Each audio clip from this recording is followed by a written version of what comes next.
আবার ভেতরে ঢুকলে তখন চতুর্দিক কিবলা, চতুর্দিকে ফিরে দুরাকাত করে নামাজ পড়লাম। সেজদা দেওয়ার সুযোগ হলো, সেজদায় পড়ে এমন কান্না শুরু হলো, দম আটকে যাওয়ার মতো, শুধু কাঁপতেই থাকে। আধা ঘন্টা চলে গেল সেজদার ভেতরে। এরপরে আমার চিন্তা হলো, হুঁশ হলো যে আমি এতক্ষণ এখানে সেজদায় পড়ে আছি, আরো তো মেহমান এর মধ্যে ঢুকবে।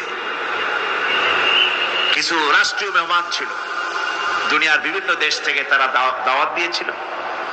তো সেই মেহমানরা ঢুকতে পারবে না, এর মধ্যে 18-20 জনের বেশি লোক ধরে না। আমি অন্যের হক কোথায় নষ্ট করছি, এই অনুভূতি না আসলে আমি কতক্ষণ সেজদায় পড়ে থাকতাম আল্লাহই জানে।